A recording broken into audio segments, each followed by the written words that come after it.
Welcome to Untying Knots, Minds and Souls Untethered with Perry Clark.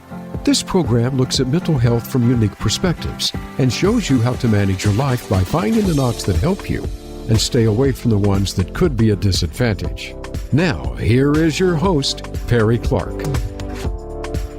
Hello all, welcome back to Untying Knots, Minds and Souls Untethered. I'm Perry Clark, licensed marriage and family therapist, here with Dr.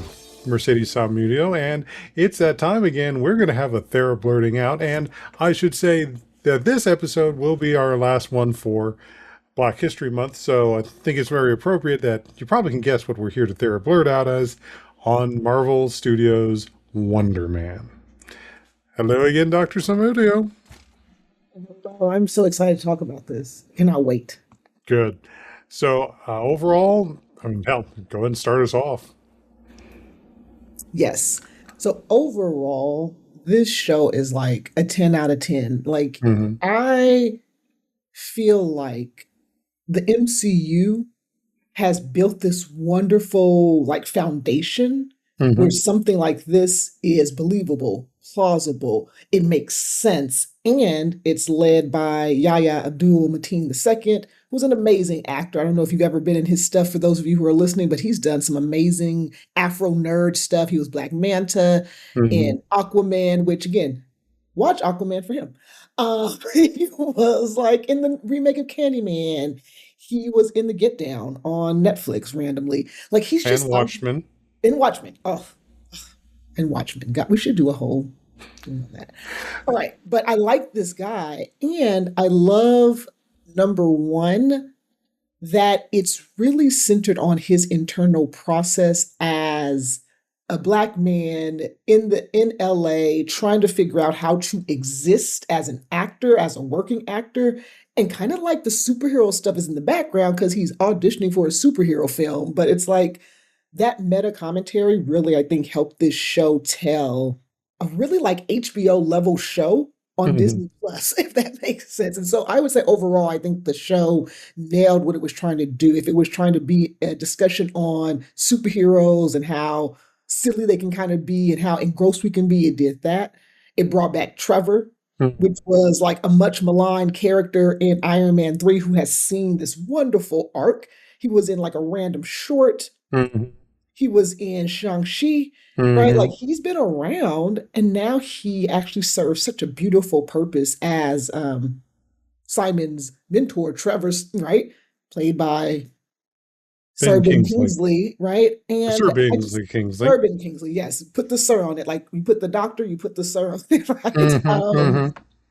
I could speak ad nauseum about it, but after you said overall, so overall, this show, I think, really nails what the MCU is great at, which is creating amazing characters, giving them great stories, and then letting them kind of exist in the MCU. So I really love what this show has done. I feel like it's kind of the best one since like WandaVision and Loki, which kind of did similar things, really weird stuff.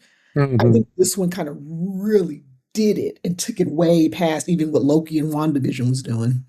Well, I think it's kept with a consistency with a number of them, not just with what we've seen with WandaVision and so forth, but what we saw with Ironheart, what we saw with Miss Marvel, also a degree of what we saw with Moon Knight as well. And I think there's even the components of like Winter Soldier and Falcon and the Winter Soldier as well there too.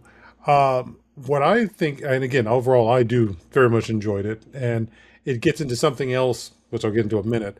But I think one of the other messages, as you pointed out, some of the big themes in there, but what also it felt too is actually also the struggle that many queer people deal with also existing in this world, and especially those who do not, who, as someone would call it, doing the down low, who do not feel that they can actually come out and be themselves for their queerness, for the loss of family, for the loss of jobs, which sadly, still in this country, there are still states where being queer and open can cause you to lose your employment, if not your medical benefits and such, which there are certain forces who would love to return that to the place, not just for queerness, but for a lot of us.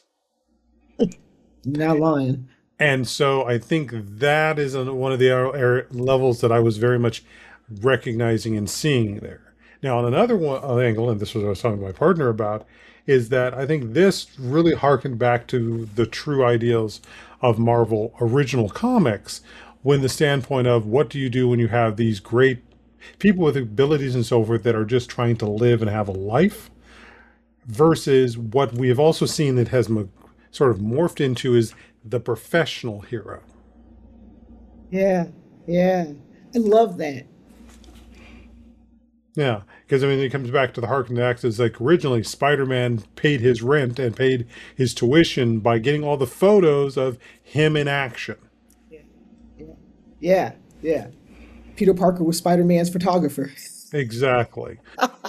Or even the standpoint, and there was a sooner or later a point that it was going to have to, they would have to change things, dealing with Captain Rogers, dealing with the modern world. Right, right, Or the issue that we've seen with Iron Man being an alcoholic right, right. originally. So there are those things, those storylines that have just sort of disappeared as they've moved into these being this professional hero. Now, it's not the same thing as what we expect from, say, DC, where, I mean, like, when, yeah, Clark Kent runs around being a reporter and saving everyone, and he's placed himself in a place where there is informational flow, so great. But when was the last time, rather than watching Batman run around, beat up the Joker and all of those, that we actually had to watch him deal with what happens when Wayne Industries gets hit with a merger, or is dealing with the Dow hitting a really low number and all of those things. Those aspects of actually being alive in the world beyond the crisis, beyond being this, again, professional superhero, which also then it shows into the standpoint of people complaining about not just much the hero fatigue, but those who are so caught up in that every superhero movie needs to be some action drama punch up. Yeah, yeah, yeah. I love what you're going on about here because I love that idea that Marvel did, the MC really did create the professional superhero. And now I'm about to go write a whole bunch of stuff about that, Perry. Thank you for that. Mhm. But like also, I think Wonder Man did away with that a little bit too. You mentioned all these big arcs, like Iron Man's, alcoholism got thrown away. Even his panic attack stuff got thrown away because it's like, well, he just got in his suit and flew off. And in Wonder Man, and I'd even say in Falcon and the Winter Soldier and Ironheart, you see these characters who are having to live with the everyday consequences of life. Yeah, they have suits. Like Sam could easily just put on his pack and fly off, but he doesn't. Like he sits there and has to deal with the fact that he can't get a loan, to save his family's boat. Like Ironheart, Riri's literally trying to like stay in school by, selling her knowledge by writing papers Mhm. for people. And so you have these real people who, again, are superheroes. Like she has a suit, right? Like we know Wonder Man has his powers already and has been living with them since he was a kid. And so like all Mhm. people are living with superpowers, but they're also living with the consequences of humanity, their humanness. And Mhm. if I can give myself my mental wellness and representation little hat here, Go I right on ahead. love, I love that it's actually being told through Black characters. Black characters often get dehumanized once they become superheroes, where they're supposed to be the savior and they're supposed to be wise. And in all of these kind of spaces that I talked about, especially in Wonder Man, you've got a really human person. He's dealing with the breakup because, he's dealing with his family because they don't Mhm. understand what his acting is and when is he going to do things. He's Haitian. And I love that they bring in that cultural element. Mhm. Shout out Gene Ellie for his consultation work on the show. But like, that stuff was happening while he had his Wonder Man stuff and Mhm. the quote on here, his mutant powers, right? This is Right. just me saying it because I think that's what it's going to be. He's living with it already while also trying to get up every day and go to auditions and that whole wonderful episode when they're trying to get the self tape made. And like, he's trying to just be knowing, like you said, and I love that you brought in the queer element too, knowing that there's this element of him that no one can ever see. That if they do see it, he will literally lose his job because of the clause that I'm sure Mhm. we'll talk about in a minute, right? All of these things are showing him as a human who has to constantly make choices on, do I use my power right now or do I go to work and just try to do Mhm. that through? And that is kind of harkening back, like you said, to that Peter Parker of he literally couldn't pay his rent, but he's Spider-Man. Like Mm-hmm. that's real, real. And I just really appreciate that it's being done with Black characters at the lead because it's humanizing them. They have superpowers, but they also have to live with humanness. And what does that mean? Mm-hmm. Or even the aspect he's part of Spider-Man needs to buy the chemicals to make the web fluid. Right. Yeah. Right. Right. And so, and I think one of the ones that cemented that, especially the queer coding aspect of it, a la mutant coding, was his mother's birthday. That was a great episode. And there comes that standpoint of how many of us love being with our families and also hate being with our families. Listen, Perry, we only got an hour.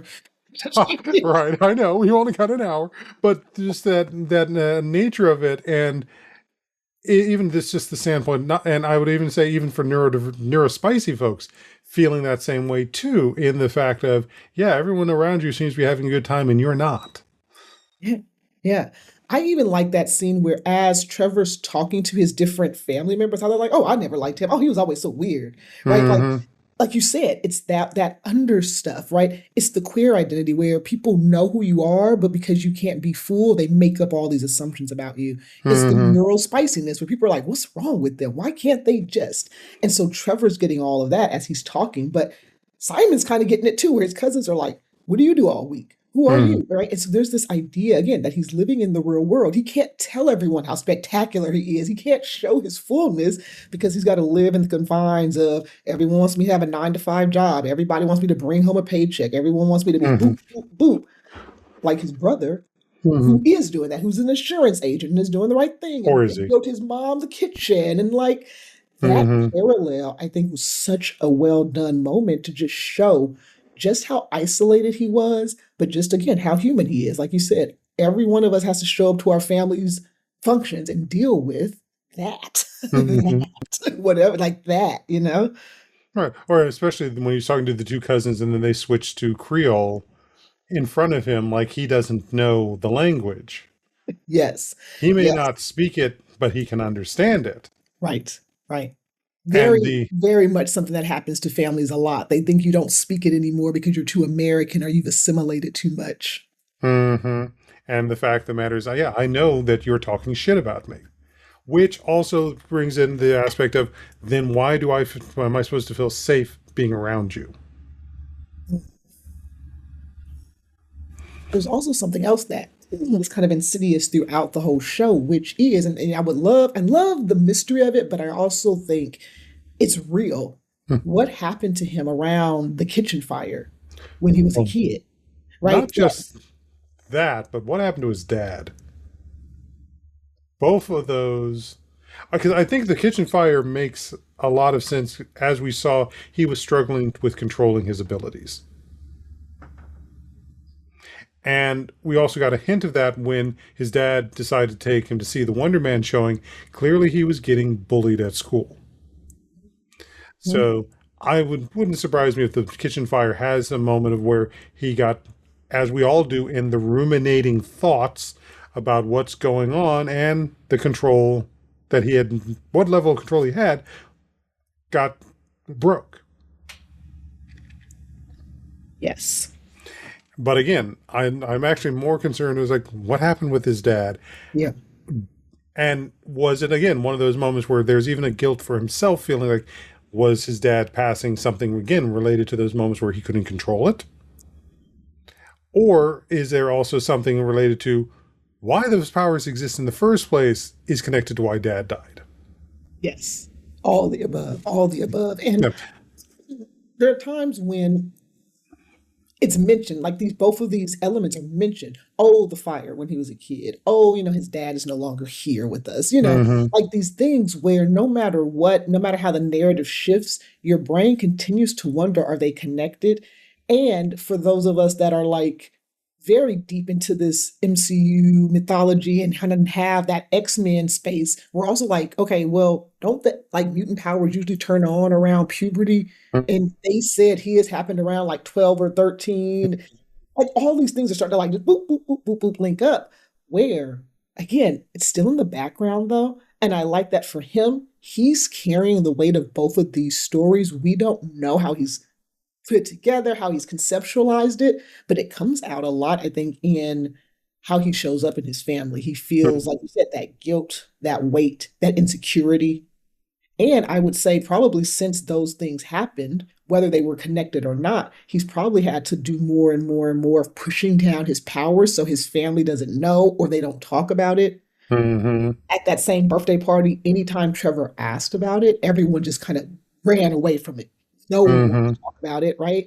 And so there's all this stuff that I realize, even as we talk now, Simon is holding on to all these stories himself. Like no one Hmm. is supporting him, right? And so then he's also this character with these powers, right? Right. It's Which just a then really also, interesting intersection here that we're kind of getting up to.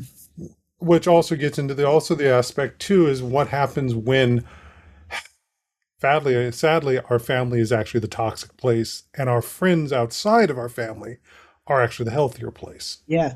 Yeah. Our found family. Yeah. Which Yeah. he was finding with Trevor. Yeah.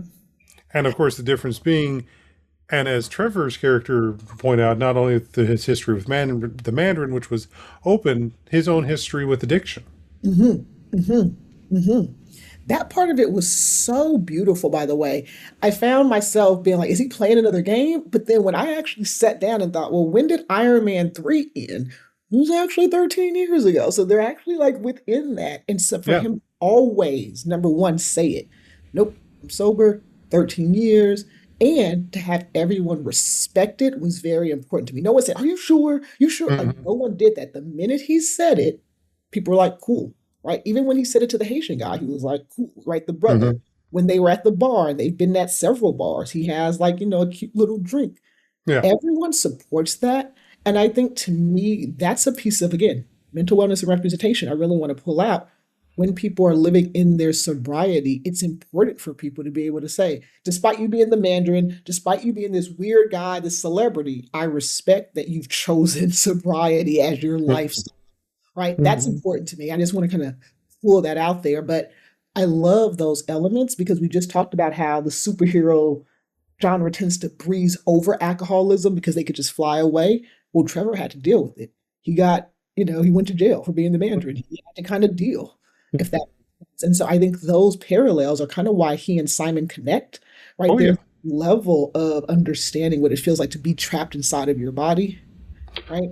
And like Well, how to come out of that and be sober, so to speak, like how to live in a life where you can't always partake, you can't always do. You have to sometimes learn how to be in this world, right, as your full self, which I think he and Trevor's relationship hmm. helped him to become such a full version of a person, which, if I bring us back to the top of your conversation, that's the difference sometimes. Our families, our birth families aren't always those people who help us become our best Hmm. selves. Sometimes it's our found families, our friends, our communities outside of that, that we can be our full selves, Hmm. hide our power, metaphorically, right? Quote unquote, we Exactly. can be our full Exactly. self, if you will.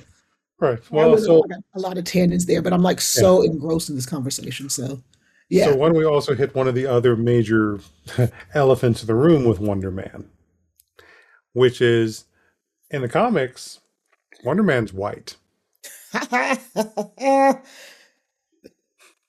And as much as I remember, his entire history of getting his ionic powers came from somebody else trying to reproduce the super soldiers syndrome, not syndrome, serum Yeah, for white supremacy, that or makes should I say sense. white fragility. Yeah, that makes sense to me because I feel like that's every single time they do try to recreate it, especially in the MCU, it's for that reason because they Hmm. want the white person, like dime store cap that we always go to, Yep. Yep. Which right? we'll commend him for, even if he's a dime store cap, he was able to pull some things off even as a normal human being. This is true. But still, the whole aspect of how much trouble in the freaking MCU, Marvel Universe, and all forth has been everyone trying to recreate this fucking super soldier serum. Right. And I'll just throw this in there since we're talking about the black male experience. Sam has yet to take it. He Mm-hmm. will not take it. He has gone through Falcon and the Winter Soldier. He's gone through Winter Soldier. He's gone Mm-hmm. through Civil War. He's Mm-hmm. been snapped and blipped back. He's gone through his own, movie, Brave New World, and he Mm-hmm. still has not taken the Super Soldier Serum, which I think you say it perfectly, really kind of becomes this metaphor for trying to recreate white supremacy, which really becomes this metaphor for like Aryan and, all these things Mm-hmm. where that real life stuff, which for those of you who don't know, the first Captain America took place back then in that era where they were talking about all that craziness. And you've got this serum that from then, which was steeped in all of that, in the MCU, by the way, Mm-hmm. people keep trying to recreate it and they become horrific. I mean, Bruce Banner in the MCU trying to recreate it ends up becoming the Hulk. We get the Abomination. We get all of these Mm-hmm. horrific aberrations of what it looks like when you try to recreate a serum that will keep white people on top. You keep messing it up. You keep getting Sentry. horrific people who come out of them. Yeah. Sentry and Thunderbolts. There you go. There you go. Yeah. Right? That poor guy. Mm-hmm. And it also now makes me wonder is if his mental issues and instability is part of why the serum worked. Hey. As was said, I think at the start of that episode or start of that movie, the scientist said it's about the character of the person will result in how the serum interfaces. It Yep. brought about Red Skull. It brought about Steve Rogers.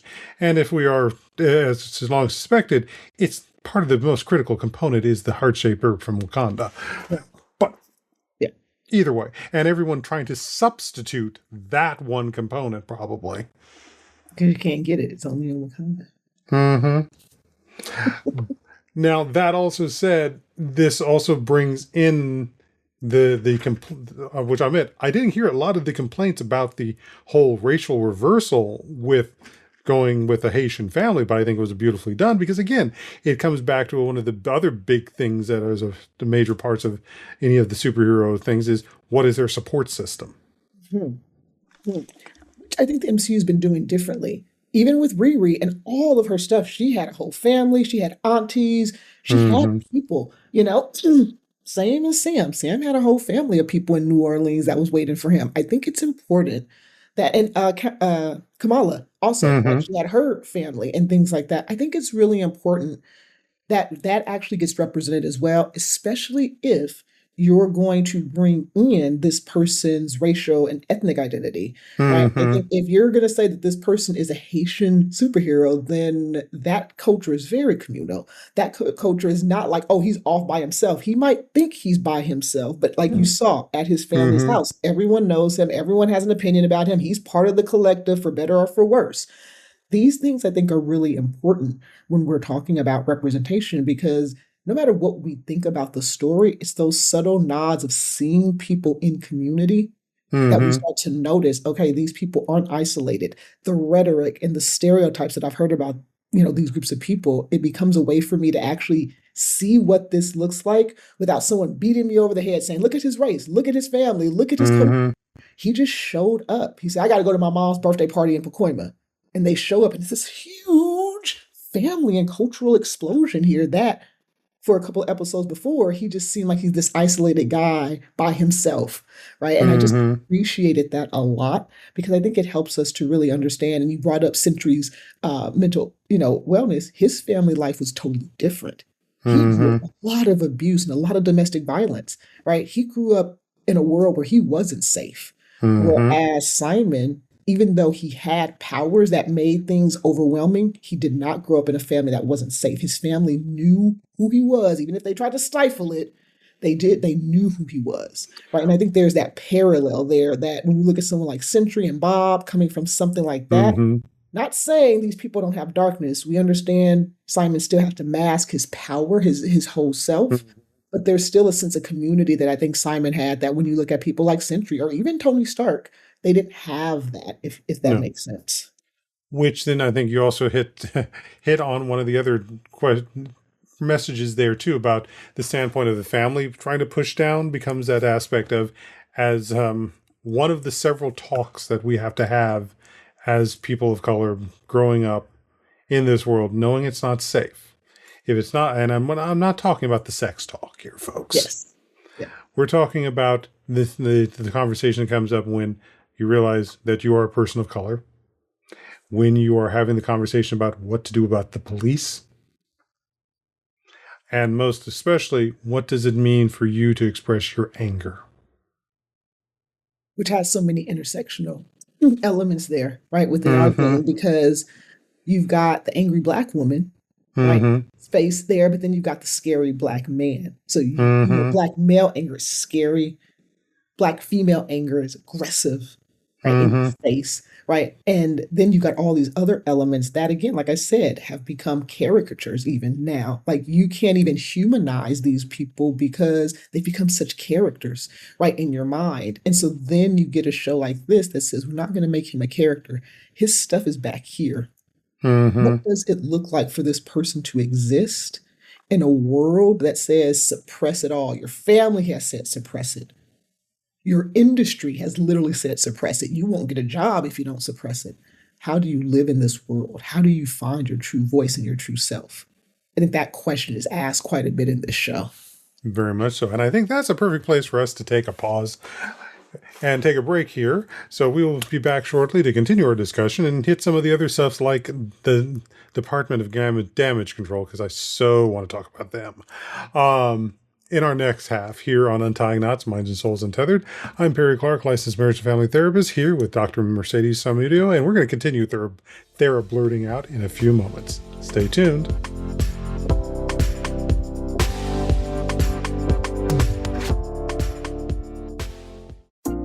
Our lives and the world around us can get messy and frustrating. Untangle and Grow Counseling's focus is to untangle that mess and make sense of it, so you have a good foundation to build and grow from. Visit us on the web at untangleandgrowcounseling.com. Perry Clark offers individual psychotherapy, couples and family therapy, and adolescence therapy from a variety of coping materials and resources. Visit untangleandgrowcounseling.com for more information. Discover the power of music to heal and uplift. Introducing NeuroVibe, where rhythm meets recovery. NeuroVibe fuses ambient music textures with rhythmic layers to create music that goes beyond relaxation. It's crafted to resonate deeply, perfect for relaxation, self-reflection, or therapeutic sessions. NeuroVibe invites you to connect with your inner self through immersive sound. Explore NeuroVibe today on SoundCloud and experience the transformative power of music. Tune in, find your vibe, and discover what NeuroVibe can do for you. For more information, check out NeuroVibe on SoundCloud today at soundcloud.com/NeuroVibe-BrainSpotting. NeuroVibe is intended for general wellness and relaxation purposes and is not a substitute for professional medical advice, diagnosis, or treatment. Explore NeuroVibe now on SoundCloud. Dive in, find your rhythm, and feel better with NeuroVibe.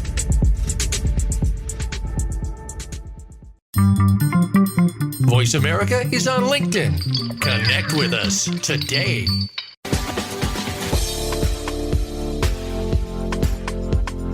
You are listening to Untying Knots, Minds and Souls Untethered. If you have a question or comment about our podcast, send an email to pclark@untyingknotspodcast.com. That's pclark@untyingknotspodcast.com. And now, back to the program. Hello all, welcome back to Untying Knots, Minds and Souls Untethered. I'm Perry Clark, licensed marriage and family therapist, here with Dr. Mercedes Samudio, and we're having our TheraBlerding out about Wonderman. So, as we mentioned earlier, and one of the segments which stepped away from Wonderman was the Doorman episode. And of course, we get a very interesting story, and of course, one of the villains of the Marvel universe that has been developed, that's always in the background, is Roxxon, which is a subsidiary of Hydra. And how the exposure to that, which I'm assuming is the Dark Dimension, which goes back to the second episode of Agent Carter and so forth, and may also have its ties back to Cloak and Dagger, the Shadow Dimension, and gives him his ability to becoming a living doorway. Which, honestly, I don't even know how this episode just fits so perfectly because you learn early in the show that he has to sign this doorman clause saying that he has no Hmm. powers, and it's kind of like a throwaway. You're like, okay, but then he says, "Man, it's all because of this guy, Hmm. this doorman guy." And when you get the episode to see kind of that man's downfall, to see him go from, and this is a classic story, you all, right? It's something you've seen before. The minute you meet him and the minute his, boss says, "Hey, I love that you don't care about all this fame, man," you're like, dang, Hmm. this is going downhill. Like, this story. And Yep. so he goes through this, and the fame isn't something we're used to. It's not like being a movie star, being a rock star. He becomes kind of like a superhero, if you will. He saves these people using his doorman abilities. He becomes Josh Gad's number one man, which I think is Hmm. completely hilarious, and all of that wonderful enmeshment with Disney and Marvel. For those of you who don't know, Josh Gad is Olaf in the Frozen series and LeFou in the live action Beauty and the Hmm. Beast.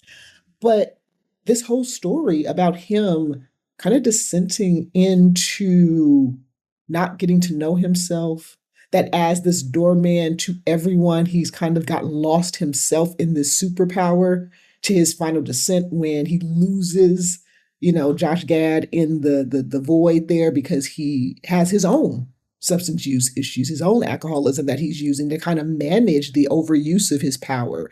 There's so Hmm. many elements to me. I think there's the element of the black body being misused, the black body being misused in Hollywood. I Hmm. think there's even this understanding of the black male body being used as protection, as a way to hide, as a way to get what you want. But then once he had done the worst thing ever, which is harm a white bodied person, he completely is destroyed. Everything he's made an example out of. There's a whole clause named after him. There's no Hmm. grace. There's no space where he gets to understand. And there's this short little blurb that they say in that episode where it's like he will be poked and prodded for the rest of his life, which just harkens back again to all the times that black bodies have been misused and oppressed in the medical and the science Hmm. space.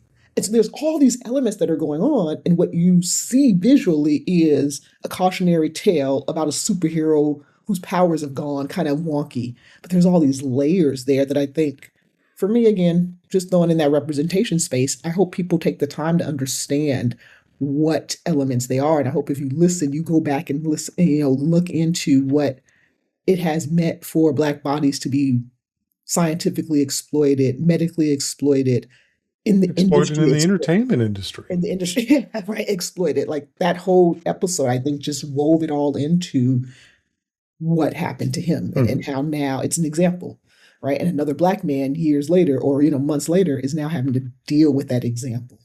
And now Right. that also becomes another kind of trope in Hollywood, that if you mess up as the black actress or as the black actor, everyone else has to now deal with that. We're all kind of measured by that now. And so it's just a Hmm. very deep episode that I think is visually told in a stunning way. Yeah, especially because it's done entirely in black and white, which also harkens back to Jordan Peele's Nope. One of the understories in that is about how film industry chews you up and spits you out. Yeah. Yeah. But as you Great said, reference, Perry. thank you. As you said too, is that just the usage and the fact that what he is the doorman. He's not the character. How many times in any movies since it's come out do they actually spend time on the person who's the person manning the door? They are a character, one-dimensional figure who you see, you greet, you have that pleasant chat, or you're angry at, and they open the door and they close the door. And that it even gets into his life was far more rich, even though he was just the doorman of that club, versus how no one really dealt with knowing who he is. Even when he became the bodyguard, he was still a one-dimensional figure who, at that point, was now a gimmick that Gad could use, and not just in protecting himself, but now for his movie. Exploitation, Mm. exploitation, exploitation, right? Hmm. Yeah, and the subtle messaging around that. Hmm. Hmm.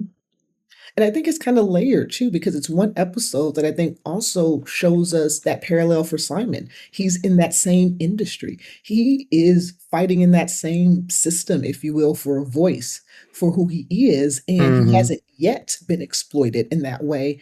But there's this cautionary tale right here in the middle of these episodes that says what happens to these characters, right? Especially if they're black bodied, right? Especially for these black male kind of Mm-hmm. people who tend to be service people, doormans or valets or assistants, Or right? drivers. Or drivers. What happens to them when they're no longer useful? What happens to them when they've made that faux pas, right? I think there's that too.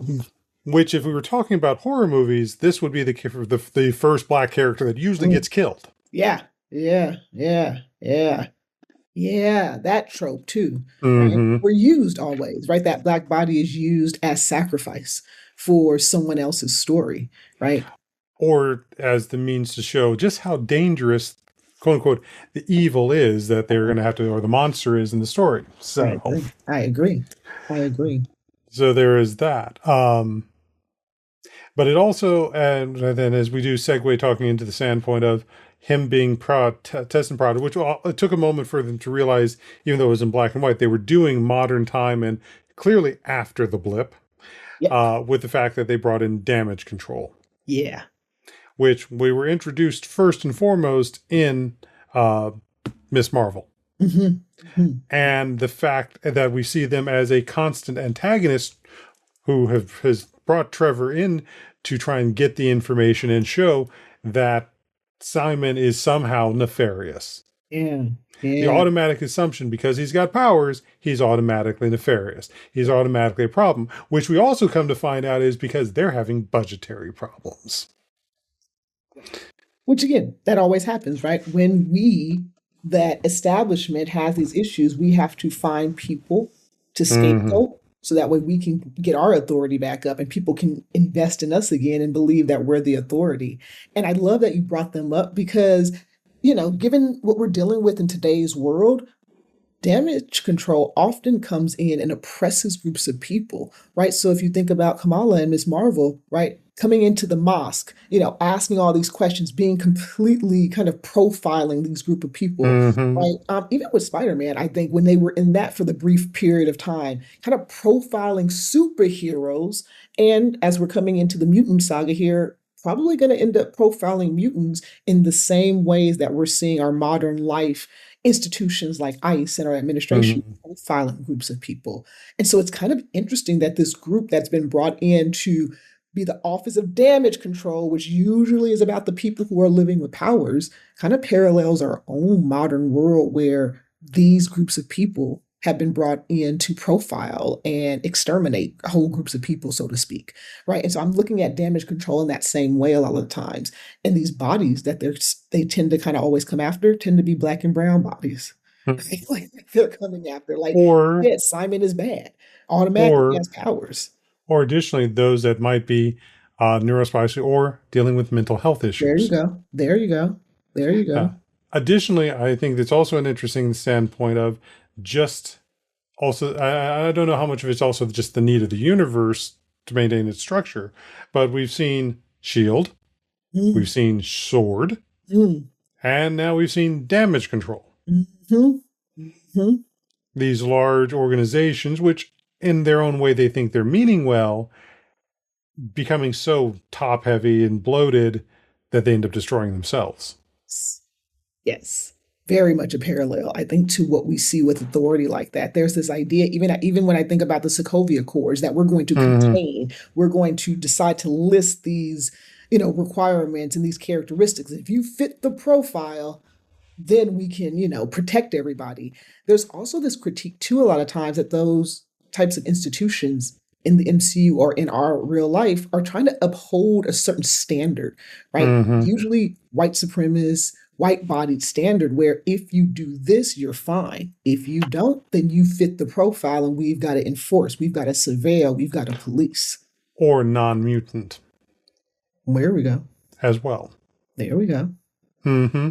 Which, and this, before we talk about the movie production, that's the thought that has been occurring to me, just thinking about with the coming of the mutants and the X-Men and so forth, is that it's interesting that if you look at the X-Men universe, the way it gets pushed is that the mutancy is one of the most destructive and things out there.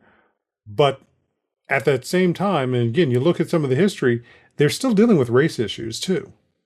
Yeah, But somehow race- mutancy has become more of an issue than race. Yes, yes. If you think about it, and I do this because when you think about some of what we've started to understand about race, gender, sexual identity, and how people are often oppressed in these intersectional spaces, it's because the people who are doing the oppression feel like they're going to lose power. What if the black and brown bodies have more power than me? What if the queer bodies have more power than me? Well, in What a if the mutant neurodiverse world, bodies have more power than me? in a mutant world, all those bodies don't have power anymore. The mutants have the power. And so now, whether you're black or queer, yeah, that's still a problem. But if you're a mutant, you're going to have more power over me because I'm a human. Now the fear becomes I've got to squash the mutant threat because all the other intersections are no longer a threat to me. It's your mutant gene that's a threat to me now. Right. And that parallel, I think, is why so many people connect to the mutant saga in that idea, because it's like, this is my gene. This is who I am that you're saying is a threat to you. And you're coming after me. In the mutant world, the mutant gene is the higher threat than any other aspect of yourself. Right. And so then you think about like damage control, shield, all these people, they want to eliminate the threat. They want to be the power. Who's the most powerful when you have mutants? Right. You know what I mean? Or in this case, when you've got the ionic powers of Wonderman. Yeah, like how he walked in there in that last episode. Was like, listen, and that was smooth. Sorry, I moved it in. I'm like, that was smooth. Oh, well, but it also showed he gained control. Now, there's the question of how did he gain control? What were the practices, which even going back to what our previous discussion about back on the Marvels movie, when they were practicing their powers in a manner that is safe versus it's who's getting knocked down into the sand and bloodied. Yeah. So that standpoint of where and how between the time of finishing that movie and its airing did he start gaining control? I will say this: Trevor did teach him something. The box breathing. Yeah, the box breathing. That, if I be honest with you, I'll just keep telling y'all, learn it. If you want to control some of your mutant powers, very first step, start learning how to control your breathing. No, but I bring that in because I thought that. I was like, was it just the box breathing that Trevor taught him? Nah. Yeah. Yeah, no, because there's the standpoint of like he shorts out the camera, he's doing those things. Like you're controlling the ionic field around you. Exactly. Even to the fact that now you figure out how to fly. Do you think he's with a team? I don't know. That's one of those questions that is like, okay, we've got a bunch of mysteries that still have not been resolved in the show. Yeah. That they weren't even touching on. And again, that's fine. Yeah. Which, again, that and supposedly he's coming back for Doomsday, so maybe we'll get some more clues there. But yeah, there's this, like, you got trained. Someone invested the time and energy to help you gain that control. Exactly.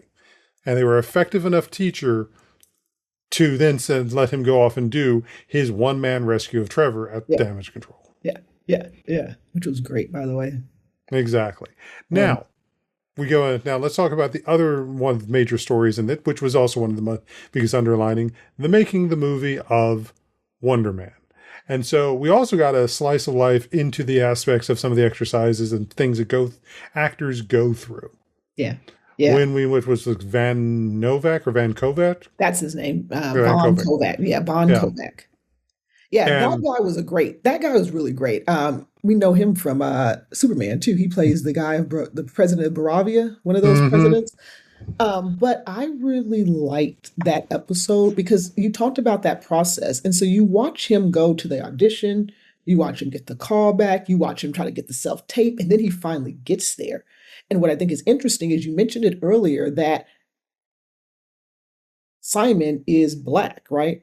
And he gets the role. But when he gets to the audition, that second callback, every actor there, including Simon, is white. So Well, there was a Latin gentleman. Yeah, yes, yes, yes. Thank you, thank you. And I think there was a another guy too, right? But like these guys there, they kind of fit that phenotypical look.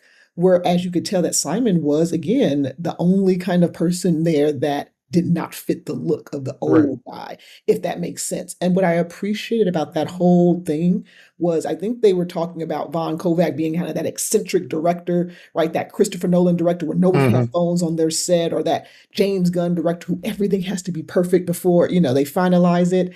And I like watching Simon become himself as a result of dealing with that. Because to me, it feels like there's always those layers of being that really kind of black-bodied individual in a space where you are the only one who looks like you. You are kind of up for something that's highly competitive, and you might be the only person who looks like you that's standing Hmm. there trying to go for it.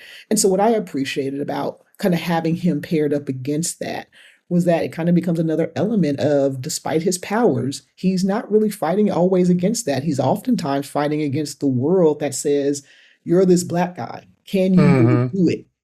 Do you really have, the ability to do it? And so watching him try to figure this out throughout that whole callback was sometimes a little like secondhand embarrassment, but then also there was like this pride of he figured it out. Of course, because Simon was there to kind of support him, but he figured it out. He figured out how to find that version of him that he wanted to show up for, which is what Hmm. ultimately got him the role, right? And so all these elements I think were really fun to watch, but I also liked some of his psyche stuff. I liked that, Hmm. you know, Vision's Yeah. punching the guy right in the face, like Yeah. those Yeah. things And are fun too. that was both a shock, but it's like the moment I saw, it, I was like, wait, there's no blood. This is a dream.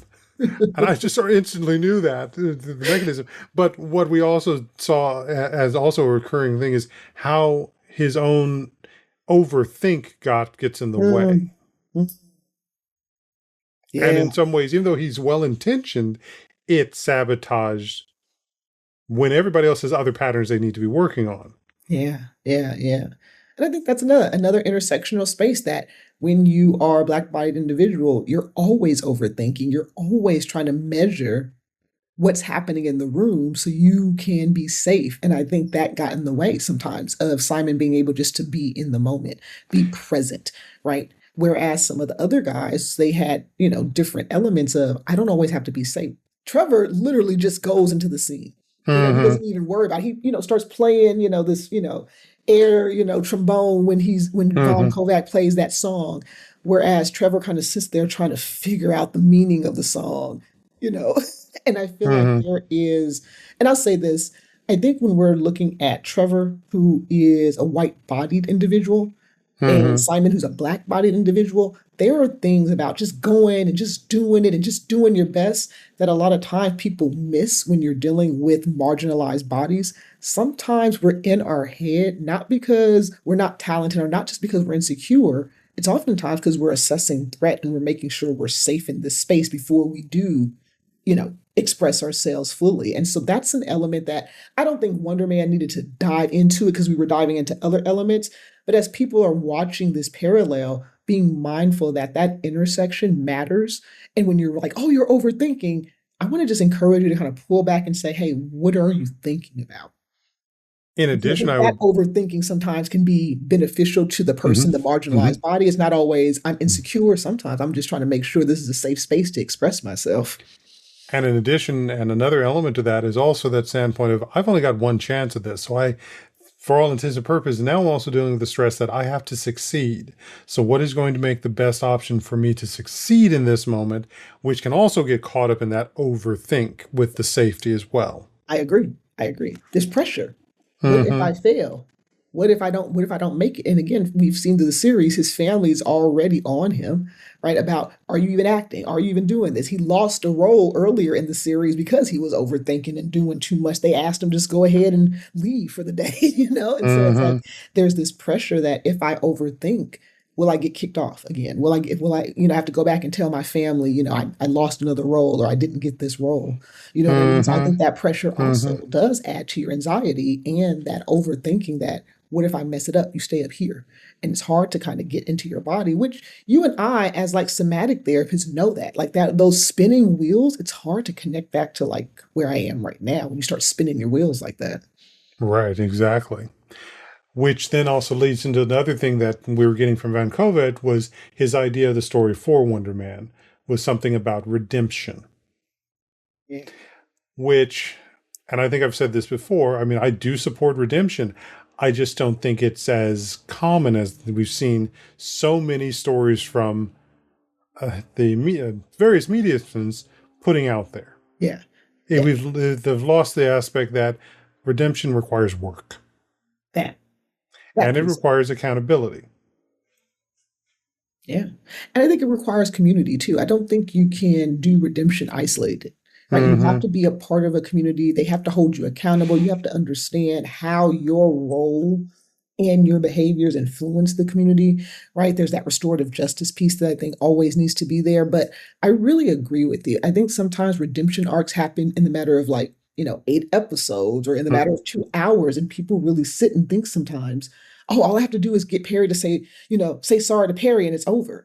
Right. And it's like, well, have we really looked at the impact of what your behavior or your actions did? Not just sorry, that's the acknowledgement, but are we willing to do, like you said, Perry, the work to then repair? The sorry is the acknowledgement. I acknowledge that I've done something, but that's not the end, right? That's kind of, I Right. think, the step forward. So we can say, yes, something has happened. Yes, I can acknowledge my part. Now we've got to repair the impact of whatever the behaviors and the actions were. And I Which don't goes think into that accountability and atonement. right. That doesn't happen in a 2 hour movie, or it doesn't always happen when the arc is to get, Wonder Man to get to Doomsday. There's not really space there for that. Oh, and it's also not an entitlement either. Mm-hmm. Which I think I really do think that there are just too many stories focusing on that it has again lost what is important. And as you said, just saying sorry. Well, guess what? That's the understanding we give to little kids. But as we become adults, as we move further in this world, then the damage we can do is far greater and requires more effort, more work to actually repair more than just saying, I'm sorry. Yeah. Yeah. And see, this is that mental wellness aspect that I think the story has to be the story, right? The director has to finish, the actors have to finish. But I think having that element of a mental wellness and representation space, it allows us to actually talk about those gaps, right? When people say, well, I'm just going to be like Wonder Man, or I'm just going to be like Trevor, or I'm just going to, yes, those elements you can embody, but what's the work now when you're sitting within your community? You're not going to be Wonder Man. You're not going to be Iron Man. You're not going to be Captain America. You're going to have to really sit here and listen to how your role exists in the world. And I think there's this space where we need to have a space for that. It won't always have to be in the movie or the TV show, but I think there should be something that we have while people are partaking in this space to talk about what you just said. How do you do the work after the wound has been acknowledged, after the issue has been acknowledged with the sorry or, whatever? How do we then do the work to repair the community afterwards? Right. And I sort of flash back to one of the comics that was done for Captain Marvel. And I think briefly they hit on it in the Marvels, where Carol Danvers goes to this alien world that has been ravaged by war and all of those things. And she says, I'm here to help your people deal with this. And the leader of the world says, well, did you bring weapons? Did you bring military advisors? Did you bring things to help my people defendant? And she says no. Well, then did you bring the medical personnel to help heal our people and so forth? And she's like, no. Did you bring the stuff to feed my people, or bring the medical, I mentioned the medical attention, to get our economy back up and running? And she's answered, no, I just brought myself. And so how can you help us? Yeah. And she so in the comic, she goes through working with the people, knowing them, to begin that process of what she can do and offer to help heal the situation they're in. Yeah. And see, I think that element, there needs to be a space for that, even if it's mentioning that comic when you have, the element being part of that show or that movie, because that is the piece that, I think the Marvels touch on it a little bit, but we don't really get to have this conversation where she goes on that mission to understand these groups of people. And before she finalizes and feels like the hero, she's had to really understand them. what's interesting is the Eternals kind of hit that a little bit when they are working, and Phaedos is like, I'm going to give them this, and Ajax is like, let's stay where they are, let's be with them. When Cersei is kind of mingling with people, she's getting to know who they are and how they are influencing their environment, right? So that way they can influence with them and encourage, not do it for them. And so I love that piece of the Eternals, that if you haven't watched it and you're interested in this conversation, this is a good movie to go back and see what it looks like to kind of be a part of influencing society versus being a part of making society go forward. But that's just kind of my little. Well, no, and I think that is even harkens back to what we're talking about with shield, sword, and damage control. Yeah, and then power. But okay, so I'm going to, in the time we got left, I want to sort of touch on something else that even comes back to because I'm actually thinking we probably should also go talk about Star Trek Academy, but we'll talk about that after the show. One of the things that has also come up for a lot of people is the struggle around the superhero movies, around many of the fandoms and so forth. And when we find and have those people who are complaining about it being too woke. Yeah.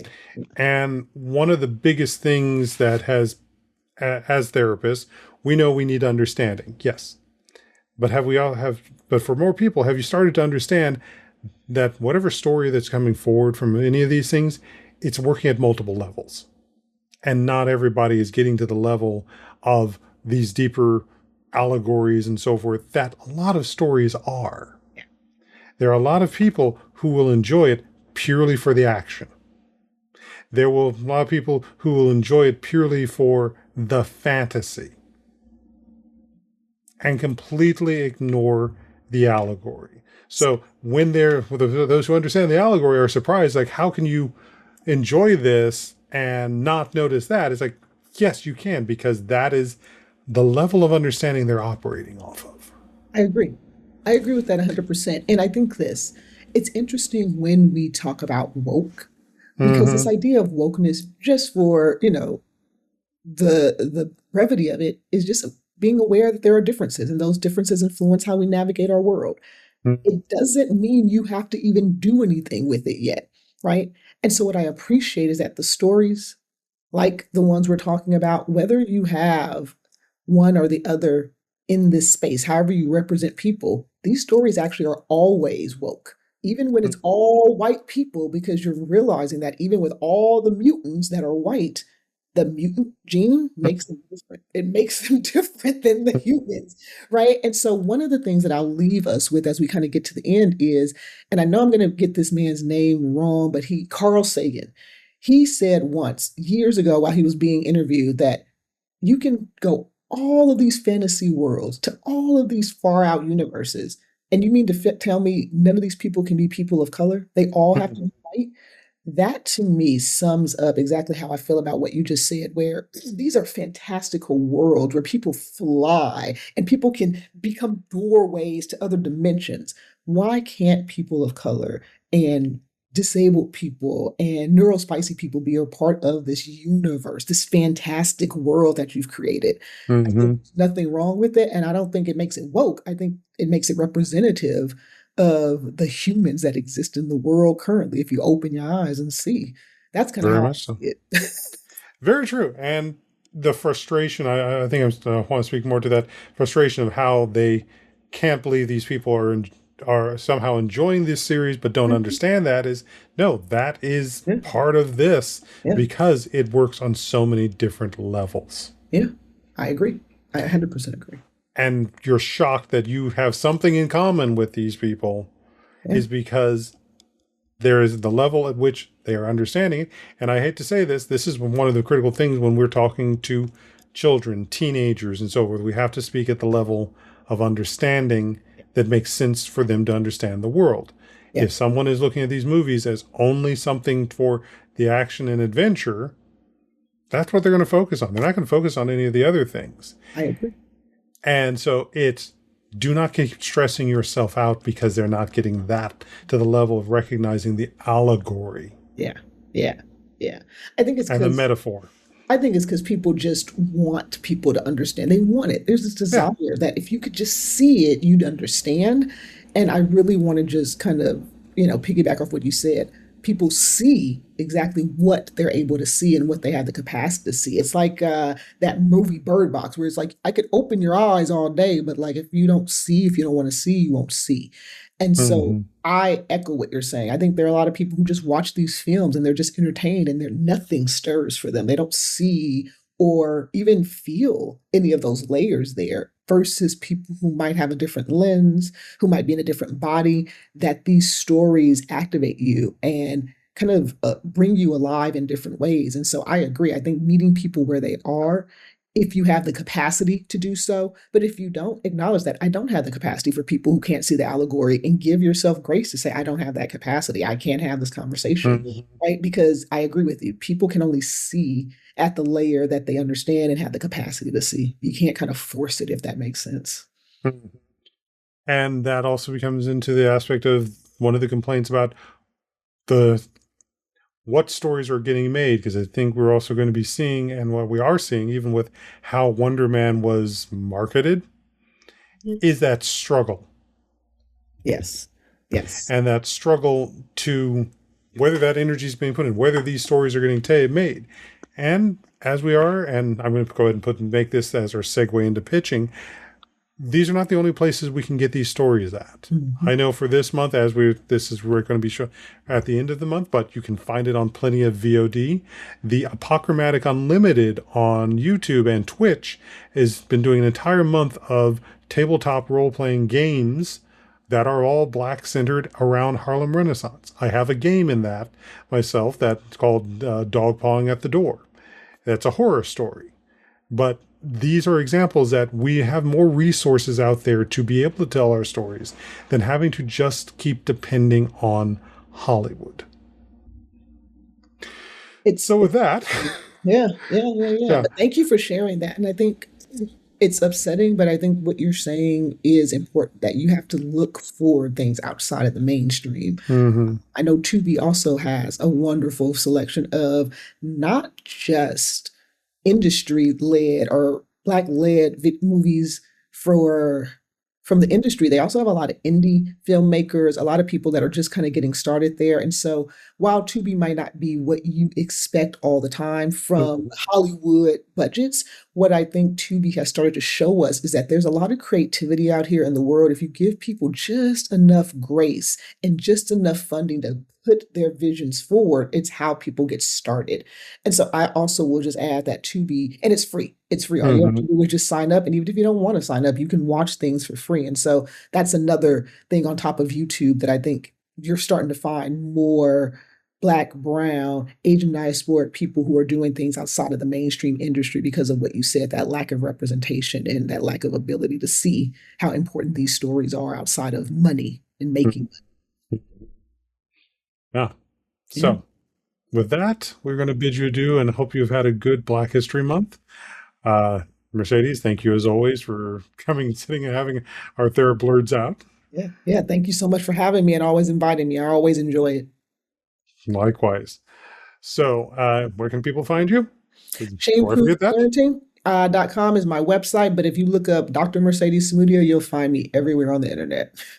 Exactly. And I believe you've also got something out on some of the socials lobbying for the mental health director for Marvel. Yeah, I am literally screaming out at the top of my lungs for Marvel Studios to hire me as their director of mental wellness and representation, which briefly would be someone who supports them throughout the whole production process, from the crew and the conception all the way to the press junkets, and really being mindful of how mental wellness is being represented, but also how different groups of people are being represented. Especially for those of us in our profession. We've, as we've mentioned in past ones, they could do better about how they represent those of us who work in this field. For sure. And we need more representation. There should be some therapists in the MCU, by the way. I know there's one in Daredevil, but I have some quite quips about how she's being portrayed, but like, there needs to be more therapists. Exactly. So, till next time, folks, this is Untying Knots, Minds and Souls Untethered. I'm Perry Clark, licensed marriage and family therapist, and we will see you at the next one. Bye. Thank you for tuning in for Untying Knots, Minds and Souls Untethered. Be sure to join your host, Perry Clark, for another episode on the podcast coming soon on the Voice America Empowerment Channel.